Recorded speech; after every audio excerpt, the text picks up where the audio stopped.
Today po, June 30, 1 year from the 2025 election. June 30, after the election, that's 1 year when our public officials took office.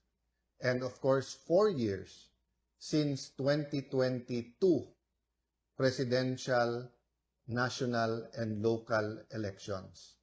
So 1 month from now, magkakaroon po tayo, less than 1 month from now, yung constitutionally mandated na State of the Nation. So, ngayong tanghali, allow me to speak about what I think, what many people think, kung ano po ang nasa puso at isipan ng marami nating mga kababayan, kung ano ang State of the Nation ngayon. Bakit? What's the purpose? Alam niyo po, ang government official, pag gumawa ng isang pagkilos or gumawa ng isang action, meron pong corresponding reaction yan. Yan po ay isang principle. For every action, there is a reaction. Diba? So kung sinabi ko yung piso ay gagamitin sa pabahay, or yung piso ay gagamitin sa ayuda, or yung piso ay gagamitin para sa flood control, may reaction po yan. So ang nangyayari po, pag nagkakaroon ng reaction sa ginawa ng isang namumuno, namamahala, or isang public servant, at ang reaction po ay galit o ang reaction po ay negative, the public official has two choices. One is to double down. Diba? Halimbawa po, sa ginagawa ng Blue Ribbon Committee sa pangunguna nun ni Senator Lacson, at ngayon sa pamumuno ni Senator Erwin Tulfo at sabi nila yung subcommittee kay Senator Francis Pangilinan na hindi pa nag-aaksyon. So, meron pong reaction yan. So, you can double down. So, that's what Senator Lacson is doing, doubling down and saying na naging matapat siya sa takbo ng Blue Ribbon Committee. Or you can reflect. And when you reflect, pwede mong aminin ang pagkakamali. Tandaan po natin, pagka inamin natin ay may pagkakamali, it could be a partial mistake, it could be a crucial mistake, everything can be a mistake, but the point is, it is part of leadership to tell the people pag may mali at itama ito. Kasi kung pagpipilitan natin na ang mali ay tama, lalo pong lalaki ang problema. What is the biblical principle involved here? The biblical principle involved here is kung anong ating itatanim, yan din po ang ating aanihin. I can also say that the biblical principle here is about truth, katotohanan, na the truth shall set you free.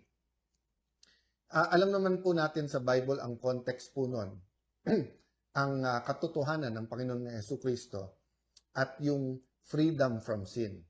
Having said that, many biblical principles or all biblical principles are applicable kahit tanggalin nyo po yung spiritual or religion. Diba? Katulad nung kung anong ating itatanim, yan ang ating aanihin. Magtanim ka ng saging, ang magiging puno at bunga niyan ay saging. Magtanim ka ng santol, ang magiging puno at prutas niyan ay santol. So, let's put everything into context first, no? First, meron po tayong announcement from the Ombudsman. Nakakasuhan ng plunder si Senator Marcoleta. Ano po yung context at background niyan? Noong 2025 SONA, sinabi ng Pangulo, mahiya naman kayo, exposing then what seemed to be anomalies and corruption sa flood control and sa infra. This was not new.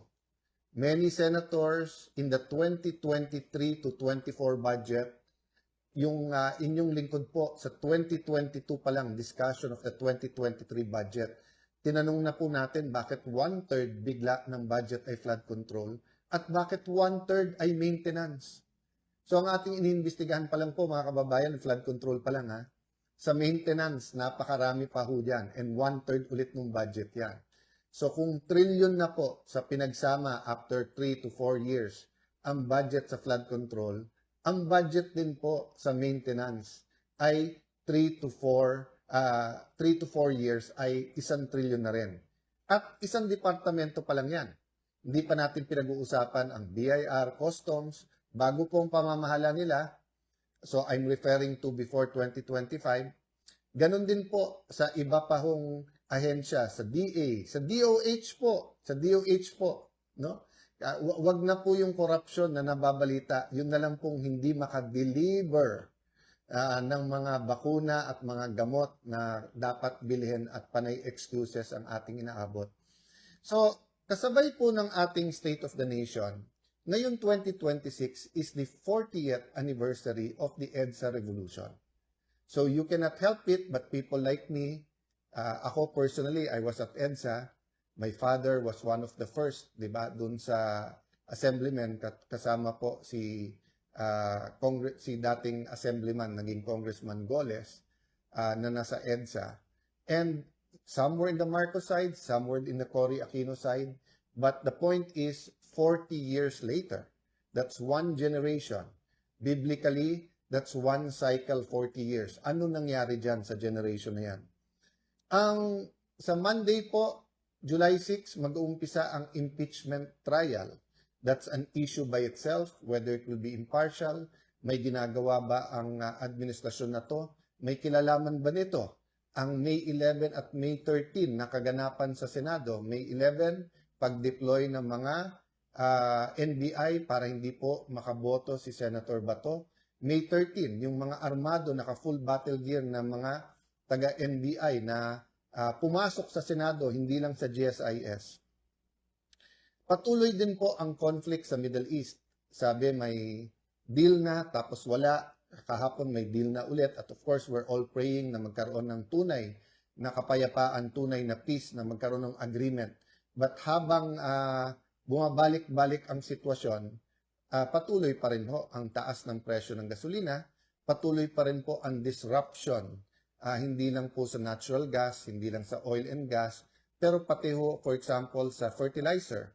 Dahil nga po yung byproduct ng natural gas, yung urea, ay siyang pangunahing ingredient o yung ginagawang fertilizers.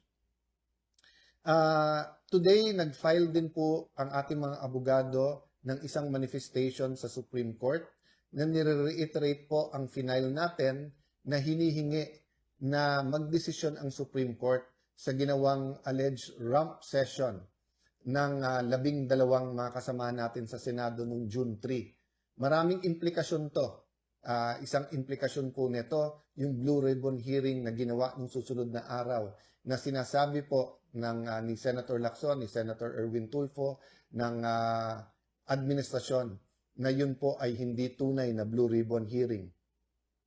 So yung pag-file po natin sa Supreme Court ay pagsasabi that this is not about the Senate presidency. This is about constitutional order. It is about the numbers, but it is about the moral boundaries and the law. That is, for example, emphasized in ano ba ang majority of all members. May kaugnayan po to sa impeachment kasi narinig na natin, sabi nung iba, ay pag 23 lang sila o 22 lang, baka hindi 16 ang kailangan para mag-convict. Earlier, nasabi ko na, so ibig sabihin 12 pa lang sila noon, ngayon 13 na.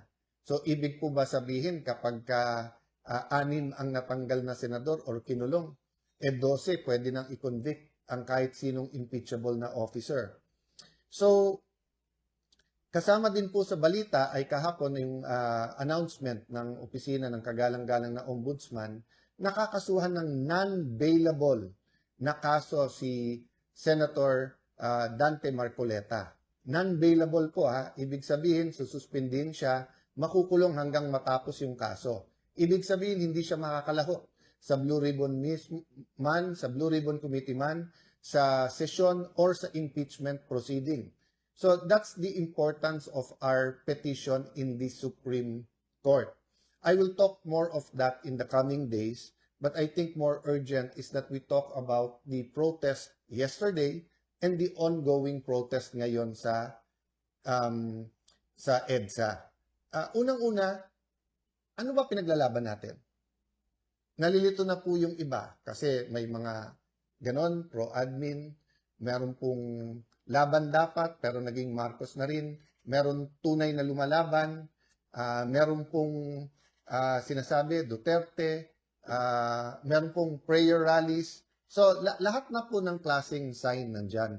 But siguro po kailangan natin ng isang pagkakaisahan natin. And let me propose this, na lahat po tayo, ito ang ating ipaglaban.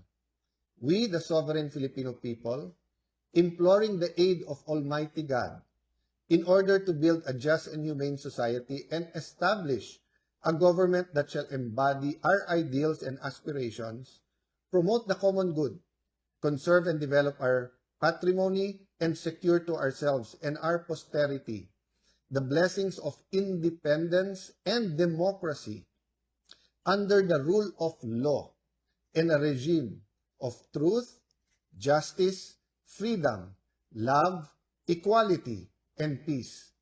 Do ordain and promulgate this Constitution. So give away yung dulo. Do ordain and promulgate this Constitution. So mga kababayan, mga kapatid, mga magulang, ito po ay hindi proposal ng Iglesia de Cristo. Ito hindi proposal ng mga kapatid natin Katoliko. Ito ay hindi proposal ng mga kapatid natin Evangelical. Hindi lang ito proposal ng mga kapatid nating Muslim. Hindi ito proposal lang ng Ilocano, ng Bisaya, ng Waray-Waray, ng Kapampangan, ng Bicolano. Hindi po. Ito po ay pinagkaisahan ng lahat ng Pilipino. Ano man ang edad, saan man pinanganak, ano man ang religion, ano man ang paniniwala, ano man ang pinaglalaban. Sabi po dito, with the aid of the Almighty God. So doon po nagsasabing ng wala pong dapat sa public discussions natin ang Panginoon. Ako isang ayon sa inyo, wag natin sabihin ang Panginoon ay para sa grupo na to o kampi sa akin ang Panginoon. Pero hindi natin pwedeng tanggalin ang Panginoon sa ating usapan. In fact, we should all be on His side. Why? Because without moral foundations, without a moral compass, so pinag-uusapan po natin dito ang Panginoon, but also yung pagtuturo. Siguro naman po, pagka tinignan natin ang pagtuturo ng Katoliko, ng Iglesia ni Cristo, ng Islam, tignan po natin ang Evangelical Christians, may nagsasabi po doon lahat bawal magnakaw. Nagsasabi po doon lahat na bawal pumatay. So cheating, stealing, and lying is a universal principle that we find. At kaya nga mayroon nakalagay dito po na independence and democracy under the rule of law, regime of truth. So, let me simplify. Sa lahat ng para sa katotohanan, magkakampi dapat tayo. Ang dapat po lumabas ang buong katotohanan. So, nung sinabi ng Pangulo, mahiya naman kayo, ibig sabihin po lahat ng guilty. At lahat po ng hindi guilty pero walang ginawa. So kami, lahat sa Senado, kung alam namin may nangyayari at nagkulang kami, dapat mahiya. Lahat sa Kongreso. Si Senator Erwin Tulfo mismo nagsabi, nung congressman siya, umiikot-ikot siya at alam na may bentahan ng mga kontrata. Siya mismo nagsabi na tumatambay siya sa opisina ni Zaldico. O si Senator Lacson, buong buhay, nilalaban niya against pork barrel. Pinaglalaban niya against corruption. We honor that. Kaming lahat po na nagbigay ng warning, bakit ganyan na ang budget ng DPWH, pero nagkulang po kami. So ang question, since SONA last year until now, anong ba nangyari? Ang problema po, imbis na ipaglaban ang batas, imbis na po na hanapin ang hustisya, imbis na ipaglaban ang katotohanan, binaluktot ang batas. Bend the law. So makikita po natin, yung Blue Ribbon Committee, maganda umpisa sa ilalim ni Senator Marcoleta. Hindi po perpekto, wala pong perpekto. Tandaan po natin mga kababayan kay Senator Lacson mismo or kay Senator Marcoleta po mismo, pag nagsimula ka mag-imbestiga, daan bilyon, trilyon piso ang umiikot sa mga bulsa na kumita na dito. So sabihin nyo po, sa 2 taon, 700 billion pesos. Sa 10%, 70 billion pesos yun. Sa 20%, 140 billion. Doon pa lang. marami pang ibang pagkukunan ng pera. So, gumagalaw po yung pera. Yung mga kumita na yan, ayaw nila na lumabas yung katotohanan. Pwera pa yung kapangyarihan. Kasi pag nasa kapangyarihan ka, hindi mo lang ginagastos yung pera para pagtakpan, tuloy-tuloy din po ang pagkita o tuloy-tuloy pa rin ho ang corruption. Ano nangyari nung pumalit si Senator Lacson? Nung umpisa, lahat nanonood, kami, benefit of the doubt. Nung una, medyo nalihis lang, napunta sa Senado. Sige po, kasi dapat wala tayong sinasanto. Pero pakonti-konti po, naging malinaw. Na kung titignan mo po, yung dating malinaw kay Senator Marcoleta, naging malabo. Ano po yung ibig ko sabihin maging malabo? Nakita na ang Malacanang, nakita na si Senator Lacson, nakita na dun sa DOJ pa ata, tapos naging ombudsman kay kagalang-galang Boying Remulla, para bang may konting, nung umpisa parang konti eh. Ngayon malinaw na may coordination. Pag sinabi ni Senator Lacson, dito dapat papunta, biglang nandyan na po yung kung sino man prosecutor or USEC o sa DOJ. Imbis na i-testing mo yung witness, itago yung affidavit at i-testing kung siya talaga sumulat nun, gusto basahin yung affidavit lang. At pagkatapos dadalhin sa DOJ. Ang dami ko pong detalye na pwedeng sabihin at sa tamang panahon. What's the main point? The main point is, the Office of the Ombudsman, and don't get me wrong, I am one of those who watch the career of Ombudsman Boying Remulla. And like any other Philippine politician, he has done great things, and there are some things I disagree with. And when he said, wala tayong sasantuhin dito, you know, that was scary for many, but it has to be done. Pero ano nga po ang nangyari sa pamamahala ni Senator Lacson? Si Senator Lacson na nagsabi, dito ang direksyon, eto sasabihin. Nung may nabanggit ng mga pangalan, siya na magsasabi, eto sinabi ni Yusek Bernardo, meron delivery pero hindi sa Malacanang, sa ganito. Di ba? So, naging kasangkapan ang Blue Ribbon Committee para baluktutin ang batas, imbis na para ito'y gamitin para lumabas ang katotohanan. That's why nung May 11, nagkapag-asa, hindi dahil sa akin, hindi dahil ako'y naging Senate President, kung hindi dahil yung bagong minority, bagong majority na galing sa minority, ay nagsabing tatlo ang ating priority. An impartial impeachment, lumabas ang buong katotohanan sa flood control, at i-address ang problema ng ekonomiya. And I am concerned that it is not only the truth regarding corruption, regarding the flood control scam, regarding many other scams that is being withheld from us. The true state of our economy, ang tunay na pananalapi ng ating gobyerno, magkano na yung utang, anong gastusin, mabagal ba, mabilis ang paglabas ng DBM ng projects, kamusta po ang ating mga government contracts, yung spending.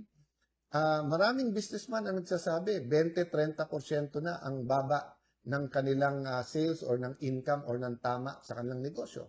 Maraming negosyante nagsasabi na even when the US announced na magkakasundo na sila ng Iran at ng Israel, ay lalong hihirap at the end of the year.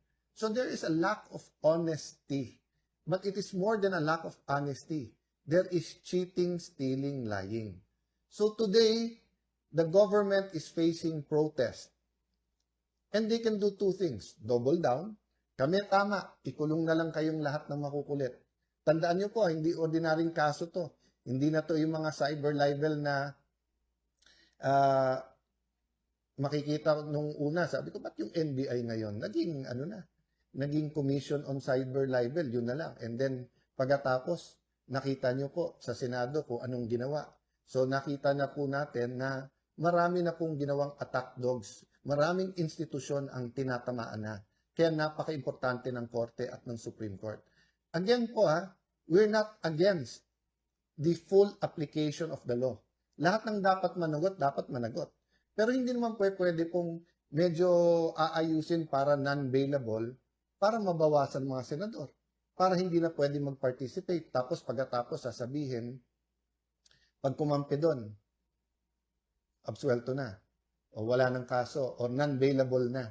Pag dito, hindi. O, hintayin natin si Jinggoy Estrada kasi siya nagsabing may ebidensya siya at hiningi niya na sa tamang panahon siya maglalabas. Pero let's assume good faith. Let's say tama si Ombudsman Boying na walang deal. Sige, hintayin natin. But the point is, bakit po sinasabi ng Ombudsman meron mastermind? Pero bakit nahuhuli? Di ba kung may mastermind, dapat inilabas na kung paano siya naging mastermind tapos kinasuhan. Pero bakit po sinasabi ni Senator Lacson, walang mastermind? Napakagaling naman po kung ganong kalaking anomalya, ganyang kalaking corruption, tapos walang mastermind. At mukhang yung mga nagiging state witness, so ngayon, biglang si Secretary Bonoan, pagkatapos sabihin, wala siyang kilalaman kay Senator Jinggoy, biglang gagamitin ngayon sa kaso ni Senator Jinggoy, at sa iba pa, kulang na explanation walang basis Mukhang yung mga, dapat kasi pagka ikaw, hindi mo kailangan maging least guilty para maging state witness. Pero kailangan hindi ikaw ang most guilty. So that is why we wanted another Blue Ribbon Committee hearing. Hindi lang to para sa ex-Marines o dun sa mga bagong witnesses. Ito ay para sa mga napakaraming government officials na binanggit pero hindi na pinatawag. Tapos ang nag-testify na para sa kanila si Senator Lacson na.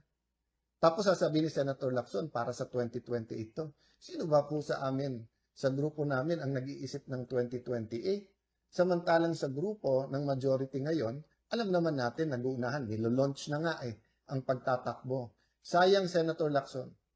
Kasi alam mo, kung yan ay pinagpatuloy mo, sana yung lifelong struggle mo against corruption tumatak sa'yo. Who knows? Baka ikaw pa naging choice for president sa susunod. Pero hindi, sinira nyo Sinira mo. Ang ginawa, you bent the law. Diba? May agenda. And who are you protecting? What are you, why? After years, di ba? So, ito po ang problema. Yung ibang mga taga-Malacanang lalong tumatapang. Bakit? Kasi yung Senado na last bastion of democracy, siya pang nagamit para lalong magkaroon ng injustice. So, kung pakonti-konti itong mga institusyon na to, DOJ, NBI, di ba, minsan ginagamit ang kapulisan, paggamit po sa iba't ibang mga ahensya ng gobyerno, hindi lang para sa corruption, pero baluktutin ang batas. So mga kasama, I ask you today, number 1, prayer po. Prayers move mountains. Number 2, participate in your way. If what you can do is pray, then pray. If what you can do is pray, but also post in your Facebook, in your Instagram, sa kahit anong social media, meron kayong WhatsApp, Viber groups, imulat ang ating mga kababayan sa nangyayari sa ating bansa. Sa inyo na nandito lang sa Greater Metro Manila at mapapakita niyo yung boses niyo, sumama po sa ating po mga kilos protesta. Let us support and let our voices be heard. Now, if hindi kayo makakapunta sa EDSA, pero meron kayong maliit na community, magtipon-tipon po kayo. Kaya 10, 20, 30. I-post nyo sa social media. Bakit po to importante? Dahil sa bawat action, may reaction. I-interpret na naman to ng ating gobyerno na tama ginagawa nila, na yung pananakit ay nagwo-work, na pwede nalang arestuhin at kasuhan ng non-bailable ang kahit sino. Pakonti ng pakonti po ang inyong mga lingkod sa Senado dahil sa ginagawa nila. So nung nakulong nila at kulang yung protesta kay Jinggoy Estrada, na-predict nila yon, natakot yung iba natin mga kasama. So ngayon, sinusubukan naman nila kay Senator Marcoleta. Sana po hindi tayo pumayag kasi mali talaga. Mali talaga po, kahit anong tingin nyo. Sabi nung iba, ipaubayan nyo sa korte. Alam nyo po, pagka yung batas ay binabaluktot na at ginagamit na ang ating legal system, hihina yung ating mga institusyon. Again, 40 years after EDSA. That's what happened during martial law. At the start, sabi nila, may disiplina. At the start, na-address ang mga problema sa ating bansa, na check ang ating mga oligarchs, nabigyan ng check ang armed struggle. Pero tignan nyo po anong nangyari later on. Nagkaroon ng cronies. Nagkaroon ng maraming exemption. Pag mayaman, walang batas. Pag mahirap, kailangan sumunod sa batas.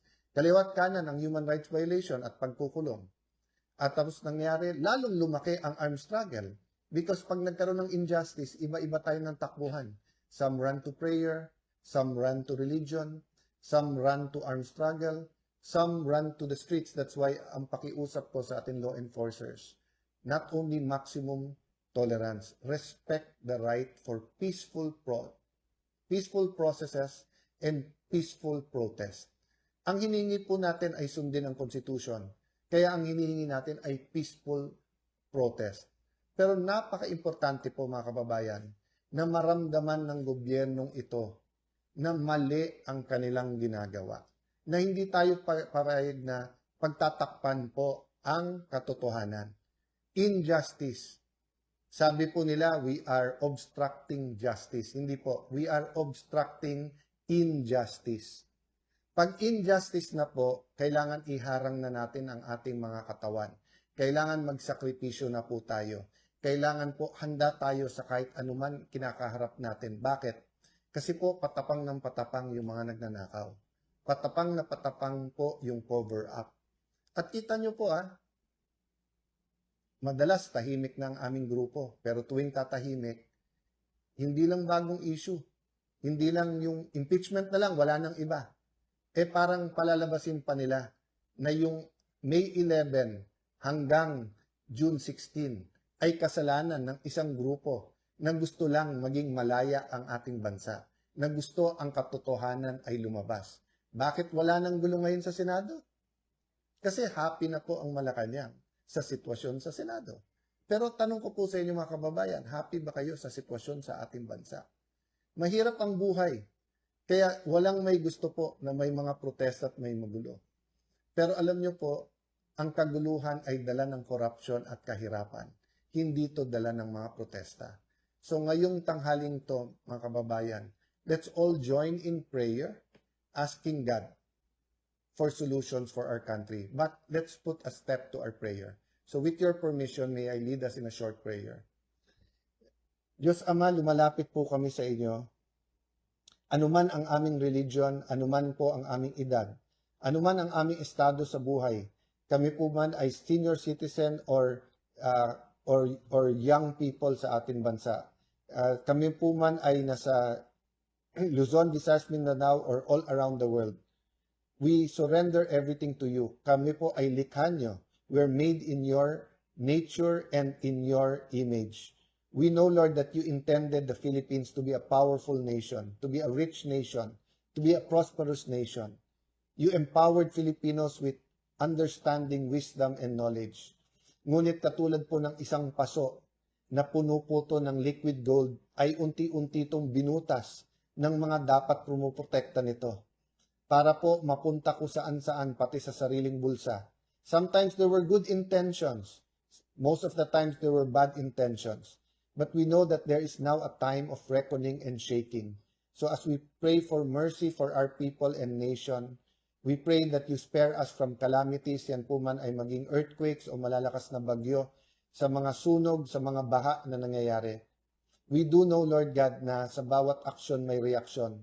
Sa bawat tinanim may aanihin. At itong mga baha ay ani dahil po sa ginawa sa nature, sa kalikasan, ginawa po sa pandarambong sa ating pong mga proyektong pang flood control. So Lord, as we ask for your forgiveness, we ask, Lord, that as we seek your kingdom and righteousness, you raise up the right leaders. Leaders, Lord, sa bawat pamilya, leaders sa bawat simbahan, leaders sa business community, leaders po sa health sector, leaders po sa media, leaders po sa entertainment, leaders po sa ating gobyerno na ipaglalaban po ang katotohanan. We lift this up to you in Jesus' name. At kung ano pa ang religion ng ating mga kababayan, we join them in the desire for a better Philippines, in the desire for justice. Thank you, Lord God. Thank you, Lord Holy Spirit. So, thank you for praying with me. There are many, many more things that will happen in our nation, many, many more issues. But we have to start somewhere. And somewhere is number one, fighting for the same thing. Nasa preamble ng Constitution. Number two, in everyone agreeing with the rules. Ano po yung rules? Yung Constitution, yung batas. Without those rules, including moral rules, wala tayong character. Wala tayong identity as a nation. And we will not find ourselves unless we have a national identity. And I hope our national identity, again, will flow from what the preamble says. One, it will be from the aid of the Almighty, ang source natin. Then it will promote common good, and it will be based on the rule of law, a regime of truth, justice, freedom, love, equality, and peace. So let's fight hate with love. But let's fight. Magandang tanghali po. God bless you.